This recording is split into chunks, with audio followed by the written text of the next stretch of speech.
Silks శ్రీరస్తు శుభమస్తు sale ప్రతి 25,000 రూపాయల కొనుగోలుపై ఒక గోల్డ్ కాయిన్ ఉచితం.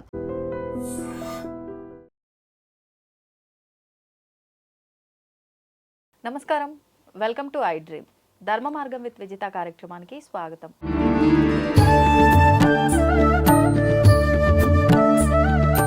ప్రస్తుతం మనతో పాటు ఉన్నారు ప్రముఖులు శివరుద్ర సాధు గారు. ఇప్పుడు వారితో మాట్లాడి మరిన్ని విషయాలు తెలుసుకుందాం. నమస్కారం అండి. నమస్కారం అమ్మా. అంటే ఈ మధ్య కాలంలోనే మనం కొంతమంది దేవతామూర్తుల గురించి వింటూ ఉన్నాము, కొత్తగా వింటున్నాము. అంటే కొన్ని విన్నప్పుడు ఇది వీళ్ళకు చేయటం వల్ల చాలా మంచి జరిగింది, చేస్తే మనకు మంచి జరుగుతుందని సామాన్యులంతా కూడా ఆ పూజా విధానాలు అవన్నీ మొదలు పెట్టడం కూడా చూస్తున్నాం గత కొన్ని సంవత్సరాలుగా. అంటే మీకు అర్థమయ్యే ఉంటుంది, వారాహి, ప్రత్యంగిర ఇలాంటి దేవతలకు సంబంధించిన ఆరాధనలన్నీ కూడా గత 2-3 సంవత్సరాల నుంచి ఎక్కువగా చేస్తున్నారు. ఈ దేవతల పేర్లు కానీ పూజా విధానాలు కానీ మనం ముందు నుంచి విన్నది లేదు. అదేవిధంగా ఈ మధ్య కాలంలో మనం వింటున్నది లింగభైరవి అమ్మవారి గురించి.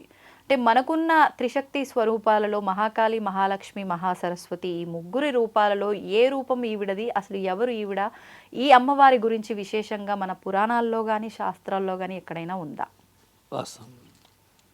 శాస్త్రం గురించి మాట్లాడే ముందు మన పురాణాలలో ప్రతి దేవతల గురించి ఒక వివరణ రాయబడి ఉంది. మీరు అన్న ప్రశ్న తీసుకుంటే దేవీ పురాణం. దేవీ పురాణంలో ఒక స్త్రీశక్తికి సంబంధించిన 18 అవతారాలను వివరించబడి ఉన్న ఒక సంక్లిప్తమైన సంపుటం అది. అంటే అందులో అమ్మవారు ఏ అవతారాల నుంచి మానవ శ్రేయస్సు కోసం ఏం చేసిందో రాయబడింది. మీరు అడిగినట్టుగా అమ్మ, మీరు వేసిన ప్రశ్నలో శాస్త్రంలో మొదట ప్రమాదం గురించి చెప్పబడి ఉంది, గమనించాల్సిన విషయం.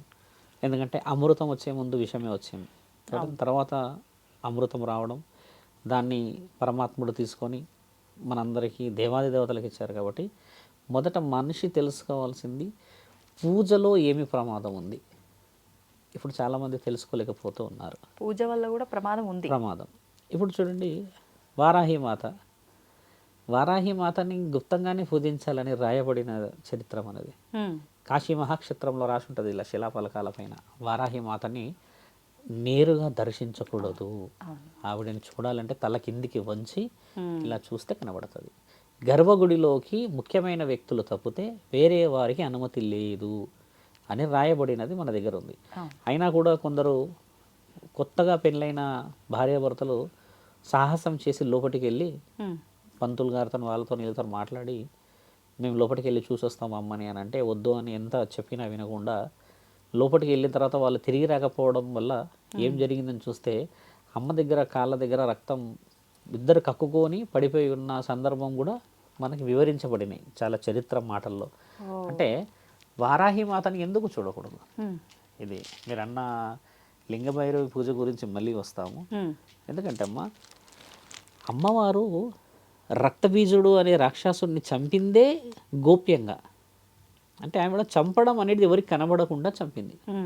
ఎందుకంటే ఇప్పుడు కౌమారి రూపం, వైష్ణవిదేవి రూపం, అమ్మ తీసుకున్న రూపాలలో దుర్గా రూపాలన్నీ తీసుకొని పార్వతీమాత స్వరూపం ఇవంట. ఆ రూపాన్ని చూపించలేదు ఎవరికి. అంటే ఇవంటే ఒక గుప్తంగా చేయాల్సిన పండగ భక్తులందరూ ఈరోజు బహిరంగంగా చేసుకుంటున్నారు. చేసుకున్నప్పుడు ఏంటంటే అమ్మ దగ్గర నియమాలు చాలా ముఖ్యంగా పాటించాలి. ఆ నియమాలు ఎంతమందికి తెలుసు ఈరోజు మీరు ఆలోచించండి.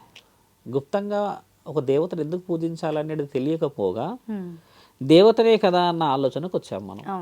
అలా రావడం చేత ఏమవుతుందంటే ఎక్కడైనా పొరపాట్లు జరిగితే తరతరాలకు ఇబ్బంది జరుగుతుంది.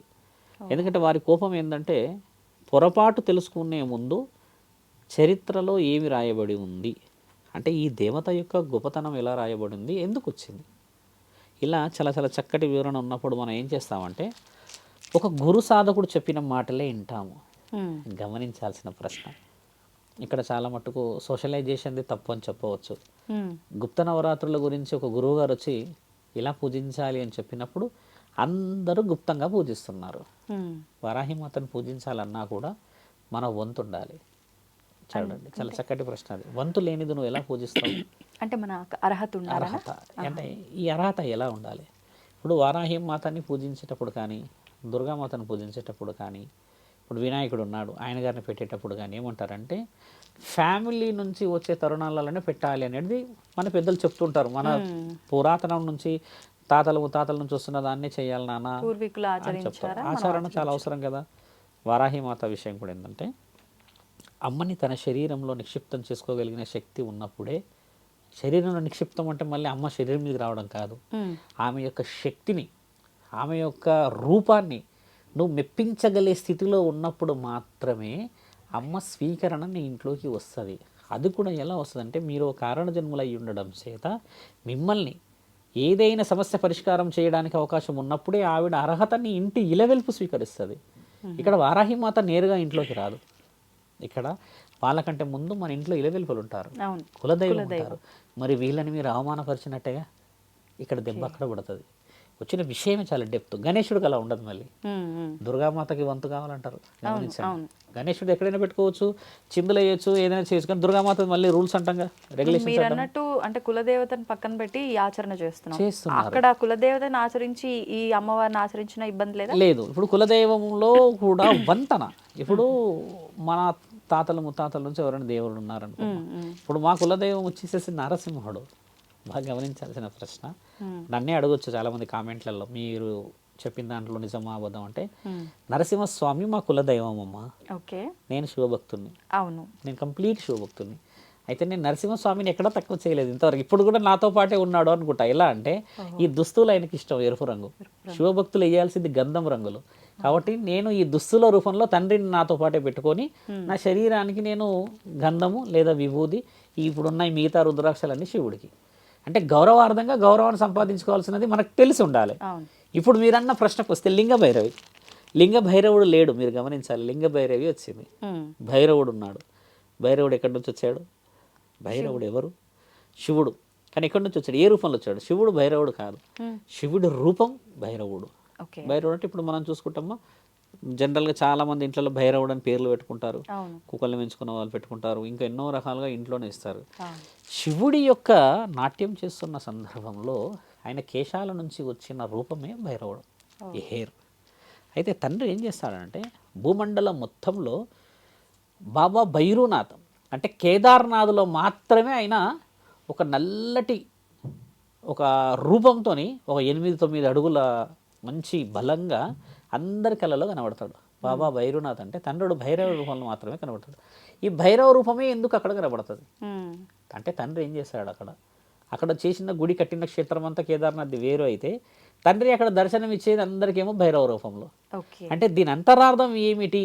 ఇప్పుడు భైరవుడు అంటే ఇలా చెప్పారు స్వామి, ఓకే, కానీ లింగ భైరవి ఎక్కడ నుంచి వచ్చింది అంటే తండ్రి శరీర భాగంలో నుంచి పార్వతీమాత రావడం చేత పార్వతీమాత స్వరూపాన్ని లింగ భైరవి అని అంటారు. ఇప్పుడు ఈ వివరణ ఒక స్పష్టత వస్తే లింగ భైరవితోని ఏం జరుగుతుంది ఇక్కడ? లింగ భైరవుడు అంటలేం, కానీ లింగ భైరవి ఎందుకు అంటున్నాము అని అంటే ఇక్కడ మనిషి అంతిమ స్థితికి వెళ్ళినప్పుడు పునర్జీవనానికి ఒక అవకాశాన్ని కల్పించడానికి పార్వతీమాత యొక్క అవకాశం అది. లింగం అంటే ఇక్కడ నుంచి భైరవి మాత అంటే ఏంటంటే మానవ శరీరం మనం అంటే చూసుకుంటే జననాన్ని మరణాన్ని రాసేది పరమాత్ముడైతే అంతటి బలాన్ని మోసేది తల్లి గర్భం. అంటే ఇప్పుడు అక్కడ లింగ భైరవి అని రూపం పెట్టడం చేత అమ్మ మళ్ళీ మన జీవితంలో ఒక ఆశని మళ్ళీ ఇవ్వడం. ఇప్పుడు ఎవరిదో గురించి చెప్పాల్సిన అవసరం లేదు, తల్లి మీరే ఉన్నారు.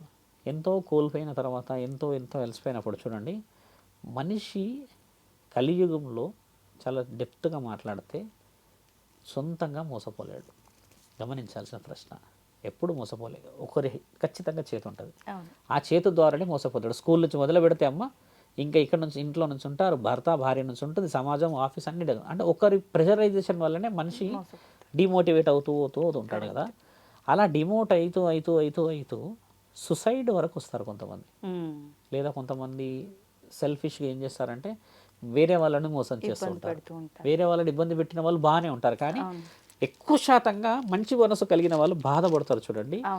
వాళ్ళకి అవకాశం ఇవ్వడానికని మళ్ళీ నీ జీవితం ఇక్కడ నుంచి మొదలు అని చెప్పడానికి వచ్చిన అవతార స్వరూపం ఇది. ఇంత డెప్త్లో పోవాల్సిన ప్రశ్నని లింగ భైరవి అని అనగానే అక్కడ ఏదో పూజలు జరుగుతున్నాయి అని అంటే ఎందుకు జరుగుతాయి పూజలు అంతరార్థాలు ఏమిటి? ఆ పూజలు ఎందుకు చేయాలి? శ్రీశైలం ఉన్న తల్లి మన దగ్గర ఇప్పుడు ఈ రూట్లో వస్తుంటే 5-6 మల్లన్న గుడులు కనబడ్డాయి. మరి అక్కడ లేని మల్లన్న ఇక్కడ ఉన్నాడు అంతటా కదా, ఆయనే. ఆయనే కదా. అక్కడ ఏమున్నదంటే పవిత్రత, అక్కడ ఏమున్నదనంటే పూర్వీకులు నిక్షిప్తం చేసిన మహాశక్తి స్వరూపం, పుణ్యమైన మట్టి, పుణ్యమైన గాలి. అక్కడున్న ఆ వాతావరణంలో తల్లి భ్రమరాంబికాదేవి అమ్మవారి ముక్కుపుడుక పడిన ప్రాంతం అంటారు, అది శక్తిపీఠం. కాబట్టి అమ్మ కొలువై ఉందని చెప్పి అక్కడ పోయినప్పుడు మనకి ఒక మంచి తరుణం జరుగుతుంది, ఒక మంచి ఆలోచన వస్తుందని ఇదొక విభాగం. ఇప్పుడు ఇలాగే కేవలం కొంతమంది మాత్రమే ఆ రూపాన్ని పూజించాలి, అందరూ దాన్ని తట్టుకోలేరు. బాగా గమనించాలి. మన దగ్గర పూజించే దేవతలనే శాంత స్వరూపంతో ఉంటారు, ఉగ్ర రూపంతో ఉంటారు. ఇక్కడ మనం చేస్తుంది ఏంటంటమ్మా, ఉగ్ర రూపంతో శాంత రూపమైన పనులు. ఇప్పుడు వచ్చిన చాలా పెద్ద మిస్టేక్ అది. అమ్మ ఆశించే పద్ధతి వేరే ఉంటుంది. ఓకే, అంటే ఏ రూపాన్ని తీసుకున్నామో దానికి తగ్గట్టుగా దానికి తగ్గట్టు పూజలు ఎవరు చేయాలి అంటే నీవు అంతటి సిద్ధహస్తత్వంలో ఉన్నప్పుడే చేయవలెను. ఓకే, ఇప్పుడు లింగభైరవి మాత గురించి మీరు అడిగినప్పుడు అమ్మ ఏ నిర్ణయాల భక్తులను పిలుస్తుంది, నా డ్యూటీ ఏంటంటమ్మా నీకు జాబ్ ఇవ్వడం.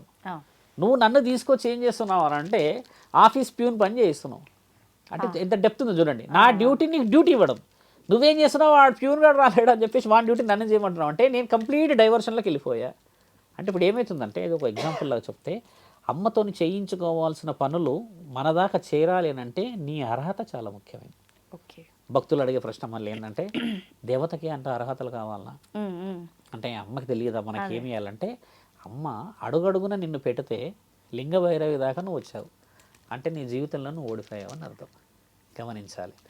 అడుగడుగున నేనున్నా, నన్ను అక్కడక్కడ చూడలేనిది లింగభైరవి రూపంలో నేనున్నా అని చూసావనంటే మిగతా చోట్లలో నన్ను చూడలేవు అని అర్థం. గమనించాల్సిన ప్రశ్న. ఇల్లు గెలవని వాడు ఊరు గెలవగలదా? ఇప్పుడు ఎక్కడికి పోయినా సరే ఏ పూజలు చేసుకున్నా ఎంత ఎంత ఎంత లగ్జరియస్ లైఫ్ అనుభవించినా final destination is our house. ఇంటికంటే పుణ్యమైన మహాస్థలాలు ఉన్నాయా? రాయబడినాయి కదా ఇవన్నీ. కాబట్టి నీవు ఇంట్లో పేరెంట్స్ ద్వారా, ఇంట్లో భర్త ద్వారా, పిల్లల ద్వారా, లేకపోతే ఇంకేదైనా పరిస్థితుల ద్వారా ఒత్తిడిని నువ్వు గెలవగలిగితే ప్రతి చోట అమ్మున్నట్టే. నీ తల్లి రూపంలో అమ్ముంది అంటే, భార్య రూపంలో ఉన్నట్టే, అందరి రూపంలో అంటే అంత మైండ్ ఆ యొక్క మానసిక స్థితి కోల్పోయాం మనం ఇక్కడ. ఎలా కోల్పోయాం తెలుసా? నిన్ను ఇండివిజువల్గా చేసి నీ వెనకాల మాట్లాడే వాళ్ళు ఉంటారు కదా, వీళ్ళ వల్ల నువ్వు కోల్పోయావు. ఇది అబ్సల్యూట్గా కలియుగంలో జరుగుతుంది. అంటే ఎవరో ఏమో మాట్లాడుకుంటే మనని మనం కోల్పోతామా? రియాక్ట్ అవుతున్నది కదా. ఇక్కడ విషయం ఏంటంటే పట్టించుకోవద్దుగా. మరి పట్టించుకోవాలి. ఎందుకు పట్టించుకోవాలి? వచ్చిన పంచాయతీ అది. ఇప్పుడు నీకు కూరగాయలు అన్నీ తీసుకురా స్వామి అని అంటే అన్ని వదిలిపెట్టి కొత్తిమీర కట్ట తీసుకొని వచ్చాడు ఆయన. ఎందుకు అని అంటే ఇది అన్నిట్లో లేస్తాం కదా అంటే మరి కూరగాయలు మరి ఇప్పుడు మెయిన్ పాయింట్ మర్చిపోయి కొత్తిమీర కట్ట పట్టుకొని వస్తే మరి మిగతాదంతా ఏంటంటే వర్షం ఏంటంటే నువ్వు పట్టించుకునేది వినడం లేదు. నువ్వు ఇప్పుడు నన్ను చాలామంది ఏదో అన్నారమ్మా, నేను రియాక్ట్ అవుతూ ఉంటే బాధ అవుతూ ఉంటుంది నాకు. రియాక్ట్ కావద్దు అని అంటే వీడికి చెవుడు నిలబడు, వీడు మొండోడనా లేకపోతే వీడు హవలగాడానా అంటారు. అందరి వల్ల సాధ్యం కాదు రియాక్ట్ అవ్వకుండా. ఇప్పుడు రియాక్ట్ అవ్వడమే కలియుగం. మీరు బాగా గమనించండి. అవ్వాలంటారా అవ్వద్దంటారా? రియాక్ట్ కాకపోతే ఏమవుతుందంటే అమ్మా, సాధువులు ఉన్నారు ఇప్పుడు. నా వర్షన్ ఏంటంటే రియాక్ట్ అవ్వడమే.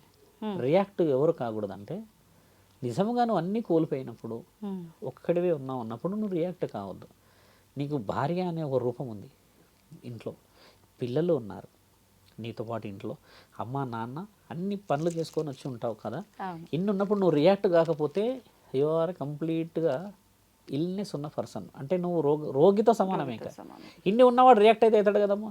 ఇప్పుడు చెప్పాల్సింది ఏంటంటే ఎవరో ఏదో అన్నప్పుడు అది ఇమ్మీడియట్లీ జడ్జిమెంట్ తీసుకోవాల్సిన అవసరం ఉంటుంది. నేను తప్పు చేశానంటే ఏ విధంగా తప్పు చేశాను. కలియుగంలో బాగా గమనించాల్సిన విషయం ఏంటంటమ్మా, మనిషి 90% పొరపాటులోనే అవతల వ్యక్తిని పొరపాటు అనుకుంటున్నాడు. నిన్ను అనలేదు కానీ నిన్నే అన్నట్టు ఫీల్ అయిపోయి కొన్ని సంసారాలు ఇంకా రోడ్డులనే ఉన్నాయి కదా. అది ఎప్పుడు అవుతుంది తెలుసా? మళ్ళీ తెలిసేది చితి మీద కాలేటప్పుడు, మంట పెట్టేటప్పుడు ఒక కట్టేయండి అని అంటే కొంతమంది వచ్చి పాలు పోసే వాళ్ళు ఉంటారు, నోట్లో నీళ్లు పోస్తారు, మళ్ళీ కట్టేయాలి. అమ్మ ఎవరైనా వంశపోలు ఉంటేరండి, ఎవరైనా చేసిండి అని అన్నప్పుడు చూడమ్మా, అది వేసే సమయానికి కట్టేసేటప్పుడు ఎందుకు వేయాలంటారంటే రుణ బాధ్యతలు నీకు ఏదైనా ఉంటే అది అక్కడికి వెళ్ళిపోతుంది. కట్టేయాలంటారు, మట్టి అన్న వేయాలంటారు. ఇలా ఎందుకు వేయాలంటారంటే నువ్వు ఆ వ్యక్తి యొక్క రుణంలో ఉన్నావు. 20 ఏళ్ళ క్రితం ఒక మాటతో విడిపోయావు, 30 ఏళ్ళ క్రితం ఒక మాటతో విడిపోయావు. ఇక పైన ఆ మనిషి కనబడడు. కనబడని ఆ మనిషి చిత్రపటంలో ఉంటే చిత్రపటంతో నువ్వు ఏం మాట్లాడతావు, ఏం చేయగలుగుతావు? పగ కన్నా మనిషి కావాలి కదా. కాబట్టి ఇక్కడ రియాక్షన్ లేకపోతే ఏమవుతుందంటే అమ్మా, తప్పు నిజంగా చేసిన వాడు కూడా నిన్ను తప్పులో పెట్టగలడు. నువ్వేమో ధర్మం వైపు నిలబడితే 10 మంది అధర్మమైన వాళ్ళు వచ్చి మా ధర్మాన్నే అధర్మం అనే వ్యక్తులు ఉన్నారు. కాబట్టి మనం గమనించిన ప్రశ్న ఇంత డెప్త్కి ఎందుకు అవుతుందా అంటమ్మా, ఒక దేవత ఒక దేవుడు నిర్ణయాలు చాలా స్పష్టంగా ఇచ్చిపెట్టారు మన సమాజానికి. ఇక్కడ చెప్పేవాళ్ళు లేరు. ఎందుకు లేరు అంటే ఎవరిది వాళ్ళు గొప్ప అని పరిస్థితికి రావడం చేత అసలైన గొప్పతనం మనిషి అనేది కనిపెడతలేరు. ఇప్పుడు నువ్వు లేనిదమ్మా ఒక భక్తురాలు అనుకుందాం, లక్ష్మీ స్వరూపానికి నీవు పూజించగలిగే పద్ధతి నీ పూర్వీకుల ఆచరణతో ఉంటేనే ఆ లక్ష్మీ స్వరూపానికి విలువ. ఇప్పుడు నువ్వు సడన్గా తీసుకొచ్చేసి నువ్వు అష్టసుగంధాలు పెట్టేసేసి నేను ఇంకేదో పెట్టేశానంటే నీ దేవత లేచి నాట్యం చేయదు అక్కడ. కానీ భక్తితో ఏం చేసినా అంటారు కదా, భక్తితో ఏం చేసినా స్వీకరిస్తుంది కదా. భక్తితో ఏం చేసినా స్వీకరిస్తుంది అని అంటే నువ్వు ఏమి పెట్టొద్దు మరి పూజా సామాగ్రిలలో ఎందుకు పెడుతున్నారు మరి అంటే దేవత నీవు పెట్టేటప్పుడు నీ ఆసక్తిని గమనిస్తుంది. నా బిడ్డ ఏ విధంగా నాకు స్వీకరణ తెస్తుంది, పువ్వులు తెంపుకొని వచ్చింది, పాలు తీసుకొని వచ్చింది, లేకపోతే ఇంకేదైనా తీసుకొని వచ్చింది అన్న దాంట్లో నీవు ఎన్ని సందర్భాల్లో ఆ అమ్మని నీ అంతఃకరణ శుద్ధితో గుర్తు చేసుకుంటావు. ఇప్పుడు ఇక్కడ కూర్చొని కూడా మనం ఓం నమః శివాయ అనుకోవచ్చు. అంత మాత్రం నా తండ్రి మన దగ్గర లేడా లేకపోతే తండ్రి రాలేడా అనే ప్రశ్న కాదు. మనసుకి అమ్మ నువ్వు చూపించే ఆ అలంకరణకి చాలా వ్యత్యాసం ఉంది. ఒక దేవత ఏ విధంగా దేవత అనిపించుకోగలుగుతుంది, లక్ష్మీమాతని అలంకరణ చేసిన తర్వాతే లక్ష్మీ స్వరూపం. ఇప్పుడు ఏ దేవత అంత కదా, ఇక్కడ అలంకరణ లేనిది ఒక దేవత అనిపించుకోదు. అలంకరణ వల్ల నీకు మళ్ళీ పుణ్యం రాదు, గమనించాలి. అలంకరణ వల్ల నీకు పుణ్యం రాదు. నీ పూర్వ జన్మ ఈ జన్మలో చేస్తున్న పుణ్యఫలాల ద్వారానే ఒక దేవత నీవు ఇలా వేస్తున్నప్పుడు చేసిన కర్మలలో ఎంతటి నిజం దాగి ఉన్నదో చూసే స్వీకరిస్తుంది. ఇక్కడ వరకు ఒక ప్రశ్న మీరు అన్నట్టుగైతే లింగభైరవి మాత విషయానికి వచ్చేసరికి మనిషి ఇవన్నిటిని దాటుకుంటూ అక్కడికి వచ్చినా కూడా నా తల్లి జగన్మాత ఎంతో గొప్పదో చూడండి, మళ్ళీ నీ జీవనాన్ని పునరావృతం చేయడానికి నేనున్నా అంటది. చూసారా, ఇన్ని తప్పులన్నీ చూసాం, ఇన్ని ఓర్పులన్నీ భరించాం అన్నీ మునిగి ఆఖరికి మొన్న ఒక ఆడబిడ్డ పోయినా కూడా మళ్ళీ పెళ్ళి అనే సందర్భం ఇచ్చిన గొప్ప తత్వమే ఈ పార్వతీమాత స్వరూపం. కాబట్టి జగన్మాత ఎవరైనా ఈ అమ్మవారిని స్వీకరణ చేసే దాంట్లో చూడండి ఇన్నున్నా ఇక్కడ వ్యత్యాసాలు. ఆవిడ మన దాంట్లో ఏంటంటమ్మా ఇవన్నీ డెప్త్గా పోయే ప్రశ్నలు. పార్వతీమాత ఎక్కడ కూడా ఉంటుంది మళ్ళీ, ఇక్కడ గౌరీమాత రూపంలో ఉంది, ఆడపిల్లలు గోరింటాకులో ఉన్నది, నెత్తిలో పువ్వుల్లో ఉంది, చీర కట్టుకుంటే అలంకరణలో ఉంది, కాళ్ళకి పసుపు పెట్టుకుంటే ఉంది, కాళ్ళకి మెట్టెల్లో ఉంది, ఇక గజ్జలు పెడితే అందులో ఉంది, తాళిలో అర్ధనారీశ్వరులు ఉంది. ఇన్ని రూపాయలు వదిలిపెట్టి అక్కడ దాకా ఎవరు వస్తారంటే అమ్మ the person who cannot want to, అంటే మళ్ళీ ముందు లైఫ్ని చూడలేను అనుకున్న వారు పోతారు అక్కడికి. ఇంకేది లేదు, అంతా అయిపోయింది, అన్ని దారులు మూసుకుపోయి. అలాంటి దారినే అమ్మ మరో దారి ఇచ్చడమే ఈ యొక్క రూపాన్ని అప్పట్లో గురువులు లేకపోతే అక్కడ ఉన్న సాధువులు అక్కడ ఉన్న ఇంకెవరు పెద్ద మనుషులు ఒక నిర్ణయం తీసి ఉంచారు. ఇదే దాంట్లో ఉన్న అంతరార్థం. కానీ అమ్మ ప్రత్యేకతల కంటే ముందు ఎన్ని ప్రత్యేకతలు మాట్లాడడం ఇప్పుడు మనం ఇప్పుడు లెంత్గా పోయినప్పుడు ఏం జరుగుతుందంటే అమ్మా అడుగడుగున ఉన్న ఈ ధైర్యాలన్నీ కోల్పోకూడదు మీరు. ఇప్పుడు నీకు అన్నదమ్ములు ధైర్యం ఇస్తే నువ్వు కొన్ని సందర్భాల్లో బలంగా ఉంటావు కదమ్మా, నాన్న ధైర్యంగా ఇస్తే ఒక ధైర్యంగా ఉంటావు కదా, నీకు నీ పెనిమిటి నీకు ధైర్యం ఇస్తే కొంత ఉంటావు కదా. ఇట్లా ఇన్ని ధైర్యాలు కోల్పోకూడదు. ఇన్ని ధైర్యాలు కోల్పోతున్న వాళ్ళు మీరు అన్నట్టుగా ఆ ప్రశ్నకు జవాబు రావచ్చు. నా ఉద్దేశంగా 1,000,000 మందిలలో ఒకళ్ళిద్దరు మాత్రమే రీచ్ అవుతారు అక్కడికి. ఇప్పుడు చాలామంది లింగభైరవి ఆరాధన అని అంటే మనం ఏదైతే ఆరాధిస్తున్నామో ఈ ఆరాధన కాదు, ధ్యాన పద్ధతిలో మాత్రమే ఆరాధించేది, 2 చేతులు ఎత్తి నమస్కారం పెట్టడము, మీరన్నటి భౌతిక పూజలు అంటే పువ్వులు ప్రసాదాలు కాదు, ఓన్లీ ధ్యాన రూపంలో ముద్రల ద్వారా మాత్రమే అని చెప్పి, ఇది వాస్తవం? అంటే ఇప్పుడు ముద్రణ ఎవరి ముద్ర అది? ఎక్కడ ముద్రలు? సహజ సిద్ధమైన వాళ్ళకి ముద్రలు వస్తాయా? రావు కదా. మీకు ఇంట్లో ఉన్న వాళ్ళందరికీ ఇప్పుడు చేయాల్సిన మర్యాదలు తెలిసినాయి, ఇంట్లో వంటింట్లకు సంబంధించిన మర్యాదలే తెలుసు. ఇప్పుడు మీకు ఎలాంటి ముద్రలు తెలుస్తాయి అంటే శాస్త్రీయతలో జరుగుతున్న తప్పులు ఇవే. ఒక ఇల్లాలు కానీ ఒక సహజ సిద్ధంగా బతుకుతున్న ఒక వ్యక్తికి అక్కడున్న ముద్రలు ఎలా తెలుస్తాయమ్మా? ఇదే మనం చేసే చాలా ముఖ్యమైన పొరపాటు. ఒక ముద్రణ వేసేటప్పుడు కూడా నీవు ఆ అర్హతని సంపాదిస్తేనే ఆ ముద్రణకి విలువ. Your teacher is there. And your asking for interval. ఆ. ఏదో మనం ఇలా అంటామా ఇలా అంటాం ఏదో చూపిస్తాం కదా, అంతే. నీ టీచర్ నిన్ను చూడగలిగితేనే ఆమె ఆ పాయింట్లను పంపించగలుగుతుంది. కరెక్ట్. నువ్వు ఇప్పుడు అదే ఒక చిన్నప్పుడు మా విషయం చెప్తాను. మా స్నేహితుడు ఇలా అంటున్నాడు లేచి, అందరు ఏమడతావు ఇలా ఆడతాం కదా నీళ్ళు, వాడు ఇలా అంటున్నాడు. ఆడితే ఆవిడ కూడా షాక్ అయింది, ఇదేంది ఎక్కడిది ఇదేంద్రా, అందరు ఒకలా ఆడితే నువ్వు ఒకలా ఆడుతున్నావు అంటే మా ఊర్లో ఇట్లనే అడుగుతారంటే, ఇట్లా అంటే ఏంటంటే ఆయన నీళ్ళు తాగడానికి పోవడానికి ఇట్లా అంటారంట. అంటే ఊర్లో ఆయన కొంచెం నేర్పించారు ఇలా. మన దగ్గర ఏమంటారు నీళ్ళు ఇలా అంటారు కదా, లేదంటే టీచర్ అని పిలిచి నేను ఒక 1 minute పోతా అంటారు కదా, ఆయన పెట్టడం ఇలా ప్రత్యేకంగా పెట్టగా దీని మీద కొట్టిద్ది ఆవిడ వచ్చి, అందరూ ఒకలాగా ఉంటావు నువ్వు ఒకలాగా ఉంటావు కదా అంటే వింతగా అనిపిస్తుంది కదా. అంటే నీ అర్హత కూడా అవతల వ్యక్తి కనబడాలి కదమ్మా. యువర్ ఎక్స్పీరియన్స్, నీ మెచ్యూరిటీ లెవెల్ అవతల వ్యక్తి కంటెంట్లో ఉండగలిగితేనే చూస్తుంది. ఇప్పుడు నువ్వు సడన్గా ముద్రణ వేసావు, ఈ ముద్రను ఎవరి కోసం వేసావు మరి, నీకు ఎవరు చెప్పాలి ముద్రణ వేయాలని, ఇక్కడ రాసి ఉందా అమ్మ ముద్రలు వేయాలని. ఇదేంటంటే జడ్జిమెంట్ లేని వర్డ్స్ వల్లనే మనిషి అతలకుతలం అవుతాడు కదా. లింగభైరవి రూపం పేరు చెప్పినప్పుడు చాలా మంది ఏమనుకుంటారు అంటే భయపడిపోతారు. ఇప్పుడు ఆ ముద్రలు నేర్చుకోవాలి అనుకుంటారు. ఆ ముద్రలు ఎవరు పడతారు నేర్చుకుంటారా, రాగలయా అసలు? ఆ ముద్ర కంటే అర్హత చాలా డెప్త్ కిందికి. ఇప్పుడు ఇన్ని విషయాలు నేను చెప్పాల్సిన అవసరం లేదు. నేను ఎందుకు చెప్పానంటమ్మా, చాలా ఫోన్లు వచ్చాయి, చాలా మంది అడుగుతూ ఉంటే పూజ ఎక్కడైనా చేయొచ్చు అన్నారు కదా, ఎలా అయినా ఉండొచ్చు కదా అన్నారు కదా, ఏ విధంగా పోవాలి అని అంటే, ఇలవెలుపులో కులదైవాన్ని దాటి నువ్వు ఏ పూజ చేయలేవు. ఇక్కడ వాళ్ళు లేరు అన్నప్పుడే లింగభైరవి దాకా చేరాలి. అర్థమైందమ్మా. వాళ్ళైతే అక్కడ ఉన్నాక ఎలా పోతావమ్మా, ఇక్కడ అమ్మనే కదా. ముద్రలు ఎవరు నేర్పిస్తారు తెలుసా అమ్మ, 10th క్లాస్కి డిగ్రీకి చాలా తేడా ఉంటుంది తల్లి. 10th క్లాస్ అబ్బాయి వచ్చి డిగ్రీ ముద్రలు వేయలేడు, కానీ డిగ్రీ అబ్బాయి 10th ముద్రలు వేయగలడు. కాబట్టి నువ్వు ఎక్స్పీరియన్స్ అంటే అర్హత, అనుభవం చాలా ముఖ్యమైనది ఇక్కడ. మళ్ళీ ఇంకా నేను డిగ్రీ అన్న మాస్టర్ పెద్ద పెద్ద ఉంటాయి అవి, అలాంటి వాళ్ళ ద్వారా గురువులకే సాధ్యం అది. మీ వల్ల మీరు అన్నట్టుగా అంటే సమాజానికి ఇచ్చే మెసేజ్ ఏంటంటమ్మా, అలా చాలామంది ముద్రల ద్వారా వెళ్ళాలంటారు, కానీ అందరు వెళ్ళాలి అనలేరు ఎవరు కూడా. అందరూ వెళ్ళే ప్రయత్నాలు కాకుండా మన దగ్గర ఉన్న లక్ష్మీ స్వరూపాన్ని గుర్తుపెట్టుకోండి. పూర్వీకులు మనందరికి ఇచ్చారు, ఇలవెల్పు ఇచ్చాడు, కులదైవం ఇచ్చారు, సంవత్సరానికి ఒక్కసారికి మనకు తీర్థయాత్రలు ఇచ్చారు, 12 నెలలకి కావాల్సిన బోలెడు పండుగలు ఇచ్చారు. ఇన్ని వేసాము. సంక్రాంతిలో గొబ్బమ్మని పెట్టలేని మనము పెద్ద పెద్ద ముద్రలు పెడతామా అమ్మ? పెట్టలేము, కానీ ప్రయత్నం చేసి కింద పడతారు. ప్రయత్నం చేసినప్పుడు ఏమవుతుందంటే అమ్మని అవమానపరిచిన వాళ్ళం అవుతాం. అది చాలా ముఖ్యమైనది. ఇప్పుడు ఈ లింగభైరవి అమ్మవారి క్షేత్రాలు కూడా ఈశాలో తప్ప ఎక్కడా లేవా అండి? అలా ఏం లేదు. లింగభైరవి మాత్రం వాళ్ళు అక్కడ ప్రతిష్టాపన చేసి ఉంచుకున్నారు. అర్ధనారీశ్వరి తత్వం ఉన్న ప్రతి గుడికి ఆ విలువ ఉన్నట్టే. అంటే ఇప్పుడు శివస్వరూపమే కదా. ఇప్పుడు మీరు అన్నారు ఇప్పుడు ఏదో సంస్థ పేరు అన్నారు కదా, ఇప్పుడు ఆ సంస్థ కాకుండా ఈ గుడిలు అన్ని సంస్థలలో లేవు తల్లి. అంటే కొన్ని అర్హతలు సంపాదించి పెట్టుకున్నప్పుడు కొందరు వ్యక్తులకి ఆ అర్హతకు సంబంధించిన ఆలోచనలు చేయడం ద్వారా ఉంటాయి.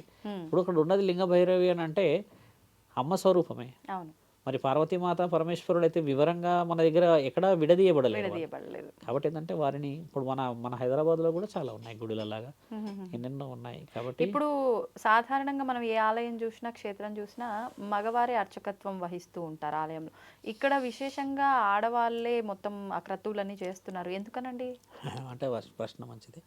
అంటే డెప్త్గా వెళ్తే జవాబు ఇచ్చినట్టే. మేము స్త్రీ కణం చనిపోవడం చేతనే స్త్రీ అపవిత్రత అవుతుంది. నెలసరి అపవిత్రం కాదు. నా ప్రశ్న డెప్త్లోకి వెళ్ళాలి. స్త్రీ యొక్క శరీరంలో అండాశయాలు విడుదలవుతున్న సమయంలో ఒక అండం విడుదల కాగానే అమ్మ కొన్ని క్షణాలకి చనిపోతుంది.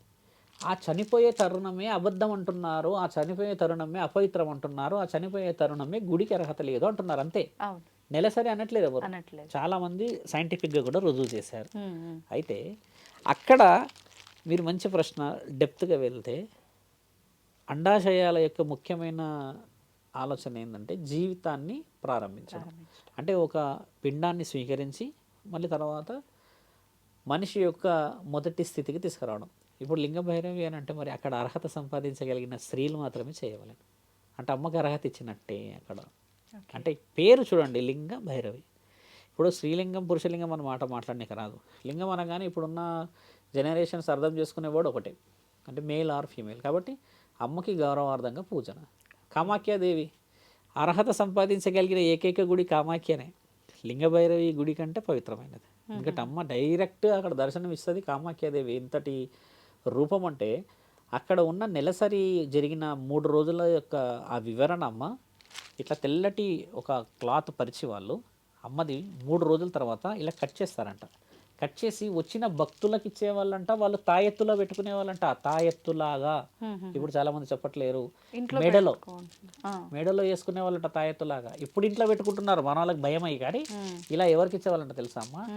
ఎవరికైతే నెలసరి సమస్య ఉండి, గర్భం దాల్చే సమస్య ఉండి, ఎవరికైతే ఇబ్బంది, కడుపు నొప్పి, నడుము నొప్పి, మెడల నొప్పులు ఉంటాయి ఈ సందర్భాల్లో కదా, వాళ్ళకి ఇచ్చేవాళ్ళంట. అంటే స్త్రీలు మాత్రమే స్త్రీలే వేసుకోవాలా? ధరించాలి, స్త్రీలకే సమస్య కాబట్టి.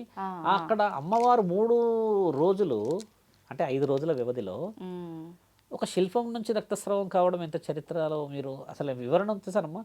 అసలు ఆ టెంపుల్ గురించి మాట్లాడుతూ ఉంటే ఆ 3 రోజులు అఘోరాలందరూ ఒకసారి ఇట్లా పక్కన కూడా కన్నీ సైగ చేసి చూడరు, అంత బంగ్లో ఉంటారు. ఇలా పెట్టి వాళ్ళు ఊదే ఆ శంఖనాదాలు, ఆ డోరు ఇలా మూసే సమయం చూసినప్పుడు విభూది ఇట్లా ఎగరేసుకొని పైకి 3 రోజుల్లో వాళ్ళు మత్తులోనే ఉంటారు. అక్కడ ఎవరు రానియరు లోపలికి.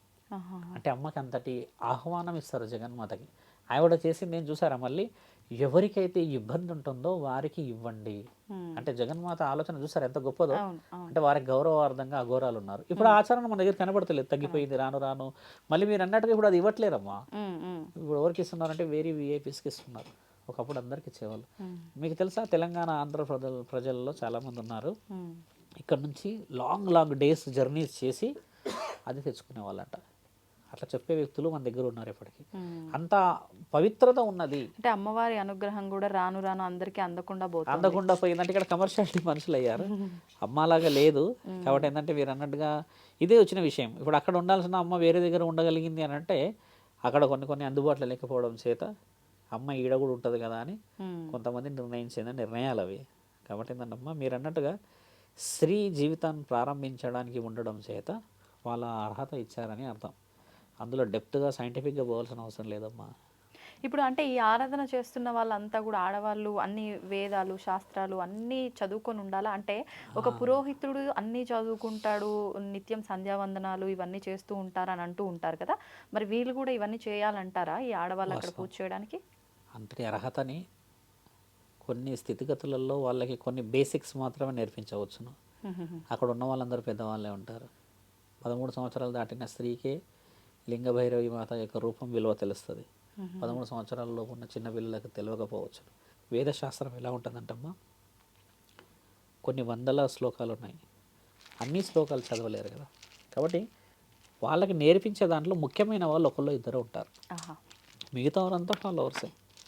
మీ గురువుగారు ఉన్నారు, మీ గురువుగారు తర్వాత మీరే గురువు కదా.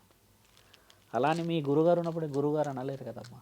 ఒక గురువు చెబుతున్న విధానాన్ని పాటించడానికి శిష్యులకు కూడా అర్హత ఉండాలి తల్లి.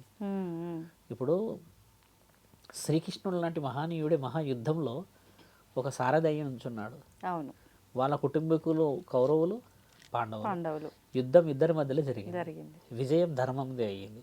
ఇప్పుడు శ్రీకృష్ణుడు యుద్ధం జరగకుండానే వాళ్ళకి న్యాయం చేసేయచ్చు. ఎట్టి పరిస్థితుల్లో కౌరవులు ఓడిపోతారు, మీరు ఓడిపోయిన వాళ్ళు అవుతారు, వీళ్ళు గెలిచిన వాళ్ళు అవుతారు అన్నారు. మనిషికి ఏంటంటమ్మా, అక్కడ శ్రీకృష్ణుడు ఉన్నాడని యుద్ధం చేయలేరు. అక్కడ వాళ్ళు బాగా ప్రతీకారంతో యుద్ధం చేశారు. విజయం శ్రీకృష్ణుడు అప్పటికి చెప్పాడు, రణరంగం అర్జున ఖచ్చితంగా రక్తపు మడుగులో ఉండి అటు ఇటు నా బంధువులే ఉండి వాళ్ళని చూడలేని పరిస్థితుల్లో చిన్నపిల్లలు పెద్ద పిల్లలు ఉన్నప్పుడు కలిగే ఆ బాధ నేను వర్ణించలేను అని అంటాడు. కానీ అర్జునుడు వీళ్ళందరూ ఏంటంటే ఈ అహం చాలా అదమ్మ, ఈగో, మమ్మల్ని అదన్నారు, జూదంలో ఓడించారు, ఆడించారు అని చెప్పేసి పోతారు కదా. ఆఖరికి పాండవులే గెలిచారు, విజయం గెలవలేరు అంటే. కానీ మహాభారతం నుంచి సారాంశం ఏమి తీసుకుంటావు చూడమ్మా. ఒక గురువే జగద్గురు అంటారు శ్రీకృష్ణ మహానీయుడిని. జగద్గురు దగ్గరుండే యుద్ధం చేయించాడు. అంటే ఇక్కడ మనిషి ఏం నేర్చుకోవాలి? లింగభైరవి మాత రూపం దగ్గరమ్మా ఎంతో అలసిపోయిన ఎంతో ఆలోచనలు ఉన్న వాళ్ళు అక్కడ ఉన్నారు అని అంటే వారి యొక్క గొప్పతనం. ఎక్కడ గుడి లేదు, ఒకవేళ 100 గుడిలు ఉంటే మీకు ఈ ప్రశ్న రాకపోయేది. ఇంకోటి ఏంటంటే మేము క్షేత్రస్థాయిలో ఉండడం చేత ఒక క్షేత్రంలో ఉన్న గొప్పతనం మాత్రమే మాట్లాడాలి. క్షేత్ర గొప్పతనం అంటే ఆ క్షేత్రం ద్వారా ఎంతమంది బాగుపడ్డారు. కాబట్టి ఏంటంటే మంత్ర ఉచ్చారణ మనస్సాక్షితో సంబంధించింది. వేదాలను ఉచ్చరించాలన్నా ఆ శరీరం కారణంతో పుట్టి ఉండాలి. అందరి నోట్ల వేదం రాదు, కొందరి నోట్లే వస్తుంది. ఎందుకంటే వాళ్ళు ఎన్ని గంటలకు లేస్తారు, 7 సంవత్సరాలకు వదిలేస్తారు వాళ్ళని తీసుకొచ్చి. 7 సంవత్సరాలకి ఏం తెలుస్తుంది? చల్లిన సాలము, సమయానికి భోజనం ఉండదు, 7 ఏళ్లలో బాగా నిద్రపోవాలి. ఆ. మా అమ్మ కూడా ఏం చేసిందంటే 7 ఇయర్స్లో నన్ను వేసేసినప్పుడు మేము అందులో ఉన్నప్పుడు ఆ లైఫ్ చూసినప్పుడు ఎలా ఉండే అంటమ్మా, ఎటు చూసినా మా అమ్మాయి కనబడేది కానీ రియల్గా మా అమ్మ ఉండకపోయేది. బాధ భయం. ఇప్పుడు వాడు ఏడుస్తాడు, నేను ఏడుస్తాడు. ఈ ఇద్దరికిద్దరు చూసుకొని ఏడిచి వాడే బెస్ట్ ఫ్రెండ్ అయిపోతాడు ఇక. ఎందుకంటే మీ అమ్మ రాదు, మా అమ్మ రాదు, వీక్లీ వన్స్ సత్యాన్ని తెలుసుకుంటారు అక్కడ. ఎన్ని బాధలు అనుభవించావంటే అమ్మ చిన్నప్పుడు. సలనిల స్నానం కోపాలే, స్నానం చేయకపోతే పరిశుభ్రంగా ఉండకపోం, బట్టలు పిండాలన్నా కోపాలే, ఎందుకంటే పిండుకొని ఆరేసుకుంటే మళ్ళీ వేసుకోవాలి. ఇన్ని బాధలు అనుభవించి ఈరోజు ఒక రూపానికి, ఒక మాటకి, ఒక మర్యాదకి విలువ వచ్చిందనంటే ఆ రోజు అన్ని అనుభవాలు. కాబట్టి ఏంటంటే వేద పాఠశాలల్లో వాళ్ళు అంత సులభంగా ఏం నేర్చుకోలేరమ్మా. అక్కడ ఉన్నారు, చేస్తున్నారు అంటే అది ఎంతో గొప్పతనంగా వచ్చింది. అందరి వల్ల వస్తుందా? దుస్తులు వేసుకున్న వాళ్ళందరూ వేదాన్ని పఠించలేరమ్మా. వేదాన్ని పఠించిన వాళ్ళు దుస్తులు లేకుండా కేవలం ఒక చిన్న కేశం పెట్టుకుంటారు అంతే. గౌరవం లేదు. ఇప్పుడు వేద పాఠశాల పిల్లలు కూడా మీరు అన్నట్టుగా వేదం చదవాలంటే కూడా భయంతో కూడుకున్నట్టు అయిపోయారు. ఎందుకంటే వాళ్ళు కూడా ఇంటికి ప్రయారిటీస్ ఇచ్చేస్తున్నారు ఇప్పుడు. ఒకప్పుడు క్షేత్రానికి ప్రయారిటీ ఇచ్చేవాళ్ళు. క్షేత్రపాలకులు అంటే తెలుసా అమ్మ మీకు? ఆ క్షేత్రానికి కాపలా వాళ్ళు మంత్రాలు చదివిన వాడే ఉండేవాడు. ఎలా ఉండేవాడు తెలుసా అమ్మ? 6.5 అడుగులు ఆయనకు ఒకటే నేర్పించేవాళ్ళు. నీ డ్యూటీ ఆయుధము, వచ్చిన వాళ్ళు ఏదైనా అధర్మంగా చేస్తే వాడికి గుండు పగలగొట్టాలి. ఆయన డ్యూటీ అదే. మళ్ళీ అది కూడా మంత్ర ఉచ్చారణ ద్వారానే శ్రీమన్నారాయణ అని కొట్టేసేయాలి అదే.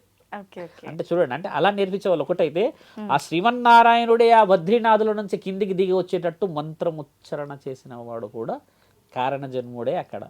అంటే తండ్రి ఎవరిని ఎక్కడ పుట్టించాలనేది ఆయనకు తెలిసిన విశేష వివరణ. అఘోరాలందరూ నాకు తెలిసి గొప్ప స్థాయిలో ఉన్న వాళ్ళు అఘోరాలే, నాగసాధువులే. కానీ వాళ్ళు ఎప్పుడూ కూడా మంత్రాలు చదవరు. తండ్రి వాళ్ళకి కావాల్సిన డ్యూటీ ఒకటి ఏంటంటే వాళ్ళు భారీ ఎత్తుగా ఉండి దేహాన్ని మహా మంచులో ఇలా పెట్టి కూర్చోవడం వాళ్ళ డ్యూటీ. వీళ్ళని చూసి అవతల 100 మంది కదిలిపోవాలి భయపడి. త్రిశూలం తీసి పొడి చేసాడంటే ఎక్కడే ప్రాణాలు పోతే తెలియదు. వాడు అసలు మాట్లాడాడు, సైలెంట్గానే కూర్చొని ఉన్నారు. ఎప్పుడు చూసినా మత్తులోనే ఉంటారు వాళ్ళు. 100 సంవత్సరాల క్రితం అఘోరాలేగా తలలు పగలగొట్టింది అందరిది. వస్తామే 100 సంవత్సరాల క్రితం మన దగ్గర ఎన్నో ఎన్నో ఎన్నో ధర్మ సందేహాలను కాపాడింది వాళ్ళే కదమ్మా.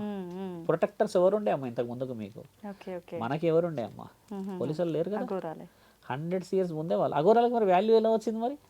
ఇప్పుడు వాళ్ళు పేరు ఎలా సంపాదించారు మరి? అఘోరాలు అంటే ఎవరు, ఘోరాలు అంటే ఎవరు? అఘోరాలు అని అంటే కుళ్ళు కుతంత్రాలని, శత్రుత్వాన్ని, దుఃఖాన్ని, బాధని, ఆనందాన్ని, సంతోషాన్ని అన్నిటినీ వదిలిపెట్టేసి వాళ్ళు ఆ అఘోర స్థితికి వెళ్ళడం. మీరందరూ బాగుండడానికైనా ఆ పరిస్థితికి వెళ్ళారు. ఘోరా ఎవరంటే అమ్మా, కుళ్ళు కుతంత్రాలతో ఉన్న వాళ్ళని ఒక క్షేత్రంలో కూర్చొని నరాలని మంచిగా సంధిస్తాడు. అంటే ఆయన ధర్మబద్ధమైన పూజల్లో కూర్చుంటారు. అఘోరాలు క్షేత్రపాలకులు తల్లి. మేము చాలా ఛానల్లో చెప్పాము. వాళ్ళు ఎందుకు కొడతారు గురువుగారు త్రిశూలాలతో అంటే మరి ఒకప్పుడు పాలించడానికి వచ్చిన వాళ్ళు కదా. మరి అట్లా డెప్త్గా పోతే చాలా ప్రశ్నలు ఉన్నాయి. మీరు అన్నట్టుగా లింగభైరవి మాత ఆలయం గురించి మాట్లాడుకుంటూ, ఆ అమ్మ గొప్పతనం గురించి మాట్లాడుకుంటూ పోతే ఏదైతుంటామో పార్వతీమాత స్వరూపమే. ఆ అమ్మ అడుగడుగున ఉన్నది. కానీ మనిషి ఒక్క అడుగు కూడా వేస్తలేడు ధర్మం వైపు. కాబట్టి ధర్మం గెలిపించే విధంగా సమయం రావాలేమో దానికి కూడా రావాలి కదా. సంతోషం అండి, చాలా చక్కటి వివరణ ఇచ్చారు. ధన్యవాదాలు. నమస్కారం.